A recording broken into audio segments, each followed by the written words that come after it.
Hey, how's it going everyone? Welcome to a video. We are here with the SH Figuarts Vegeta Daima adult version. So the last one we had was Goku. I have over to the side here, and the Goku one really surprised me at how amazing he is. Definitely a really great figure. So I kind of have a bit more high hopes for this one. I was not excited. First impression, I think maybe my initial reaction to this release is pretty much still there, I'd say. I don't think it's really great, but maybe that will change throughout the video. I've only had a quick look at it so far, so I'm keen to get in a little bit deeper to really check out all of this figure, from the articulation to the faceplates, and actually playing with it, doing some poses, because maybe that will change my impression of this figure. But yeah, overall basic standard design is a retail release, so you should be able to find it in store.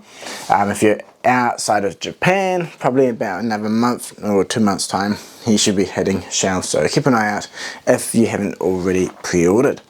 But yeah, let me pop him out of the box so we can check out what he comes with. So we have Vegeta in the centre with a kind of neutral smile, or frown I guess.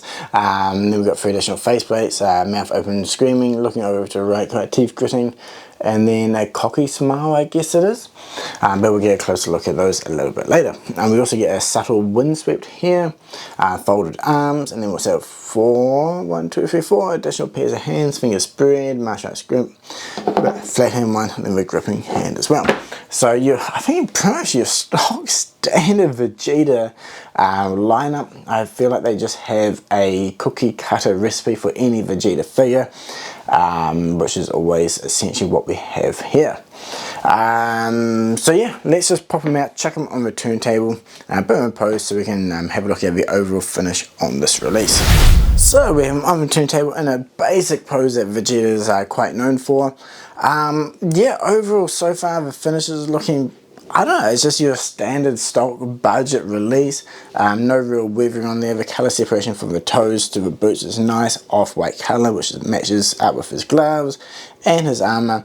And same with the straps and the core armour, and that kind of off green, mustard green I guess, matches well with his shoes as well. The base black on his hair, and then the skin colour is all good. The colour separation, printing on the faces is nice. Yeah, nothing really to write home about. Overall, just a straightforward, simple looking release. Yeah, I like how it's not too shiny either on the legs. It seems like the legs and the arms are a subtle different blue, perhaps, or it's just that the legs are more matte. So subtle difference there. I think, yeah, the legs look nice actually. Sorry, maybe a little bit hard to see there, but I don't know. I don't think there is a colour difference. It could just be the muscle tone causing some shadows, which gives it a bit more depth and detail on the legs, which is quite nice to see. A little bit fiddly to stand up, but there we go. So yeah, overall, not too bad. So yeah, let me pop them off and we can check out the overall articulation for this release. Now with the hair, the swivel is your usual amount, all good. Going forward, you can look down by a few mil. Going up, yeah, about a mil there, not too much going back, but the tilting is really nice actually, and everything does feel really fluid, which is great to see. Coming into the shoulders here, these feel really nice and fluid, moves up really well. Swivels all good. We do have a bit of a butterfly joint there. Doesn't come around quite as much as what I would hope, so it does kind of stop there. Going back is really nice. It's always odd, eh? Like going back is the articulation that you would really like for going forward. Always just kind of gets stopped and hinders the motion, which is a bit of a shame, because going forward would be quite nice. But we do get the bicep swivel. The elbow joint is all good, nothing too major there. The muscles do kind of block. It is double jointed though, so I think overall an adequate range of motion there for the elbow. And then the wrist peg is your standard one, which, yeah, decent range of motion there too. Coming into the torso area here, it feels like the bottom part is as subtle as that kind of soft rubber that they use. Feels like maybe, yeah. However, we get like no motion going forward at all. Maybe 0.2 of a mil if that, so that's disappointing. going back and we get a couple of mils. So the backwards motion is okay, but nothing going forward, but he can swivel and twist, which is okay. The lower crotch area is soft now, it's a soft rubber. So you can, if you really want, you can squish his ass cheeks in. But it does help since it will flex out of the way. So really great range of motion for the legs, which is surprising for a Vegeta release, right? Kick up, which is great. Going back as well. So overall, the leg area is amazing. The torso, I don't understand why they just can't be consistent. But anyway, coming back to the legs, we do get the upper thigh swivel. The knee joints all good, pretty much with in line with what you'd want. And the ankle is improved, which is great. So finally a Vegeta with a nice ankle, it feels like. And then the toe tip range of motion. So really weird. Overall, really good articulation, except for that torso. There's none. That is really disappointing. So yeah, kind of odd. One day maybe we'll get a perfect Vegeta release with overall head to toe fantastic range of articulation. Unfortunately, this figure is not it, but we do get a great improvement on the lower leg area, which is great to see. So yeah, all of the faces in terms of printing looks really good and crisp and clean, but it just doesn't quite look like Vegeta to me. I mean, obviously when I look at it, I know Vegeta, but it kind of reminds me of a bootleg version figure of Vegeta. I don't know if it's really just the Daima style for the adult Vegeta in this series. I mean, overall the figure looks really runty. I don't really like the design at all, so it could be that coming through as well in the face, opposed to the more angular design for Z. So switching over to the folded arms was pretty straightforward and easy. The arms just popped off, so it'll be interesting to see how it goes putting them back on. Actually, let's do that now. I think we can get this and pop it off. Huh, that's surprisingly harder to get off than I thought it would be. Wow, okay, surprisingly harder to pop this off than it was to get the arms off in the first place. Okay, let me do this off camera. So to pop those folded arms off, I had to take the head off and then really yank, and that popped off, and then the arms popped on really well, and yeah, definitely pretty stable again. So that's nice to see. So overall, not too bad in the folded arms, surprisingly. Just in a basic gullet gun pose here, having a bit of a hard time kind of fold that hand around enough, and then try and get this one here, but I guess playing around a bit more definitely make it nicer. But main point I want to highlight is that it's definitely nice with the leg articulation and made it a bit easier to twist around and kind of get that pose that he has when it's up and twisted. So that's definitely nice to see, which is really good.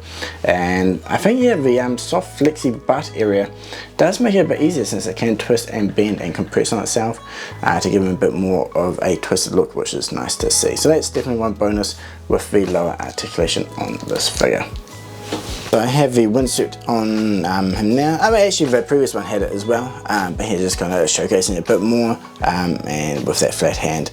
So yeah, overall the windsuit here is very subtle, like almost no real difference. I think I would have preferred one that was a bit more extreme personally, but it's nice that we do get a subtle swoop in there at the very least.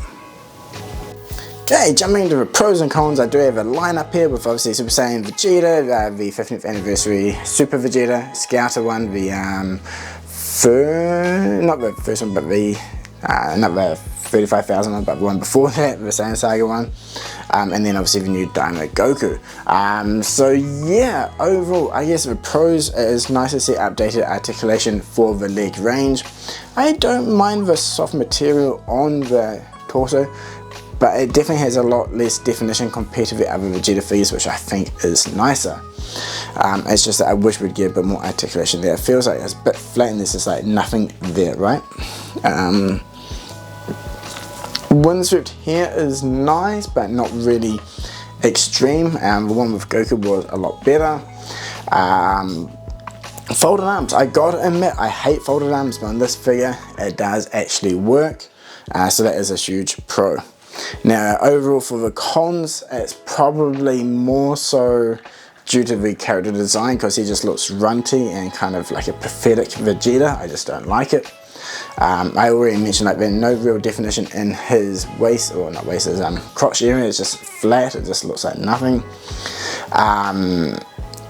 The bulk of the figure is just not there. No articulation going forward, no ab crunch. I think that is a fail. The windswept hair is kind of a pro, but at the same time it's so subtle that it's almost pointless. I think maybe just having that windswept hair would have been good, and no need for the base one because it's so subtle. Yeah, I don't know. More extreme hair would have been better. The faces, again for me, I kind of mentioned earlier, kind of looks like a bootleg Vegeta. It doesn't quite look like him, but again, that's probably more due to the Daima design, where the character's a lot more rounder. Originally I didn't think I'd like the Goku figure, but when I got it in hand, absolutely loved it. One of my favourite figures of the year, actually. So I was hoping Vegeta would be the same, because I wasn't really looking forward to him either, but in this case, nope, definitely a disappointment. So yeah, again, if you love Daima, you love that new style, then you'll probably like this figure. Again, it's probably a personal preference thing, but if you're like me, who's more into OG Dragon Ball and Z, not so much on Super, or so yeah, the newer designs, right, then I don't think you'll really like it. I don't think it's worthwhile picking up. You're better off picking up any one of the other Vegeta releases and just kind of hope that we get an updated Z version with better articulation. But yeah, I mean, it is a budget release. It's not too expensive, like 4,400 yen, I believe it was. Again, it's okay. It's just, I don't think anything to write home about. But please let me know in the comments below what you think about this release. Are you excited for it? Did it live up to your expectations? And yeah, basically, if you do get them, are you happy with them or are you disappointed? I'm definitely keen to hear everyone's opinions, so I think this figure will be one that will vary, where people will either love it or hate it. I think it's kind of one of those releases, and again, it kind of comes down to what exactly you're after from a figure, and or more so which series you're more invested in. But yeah, that is it for this review. I hope you enjoyed, and as always, again, thank you so much for watching, and until next time, cheers.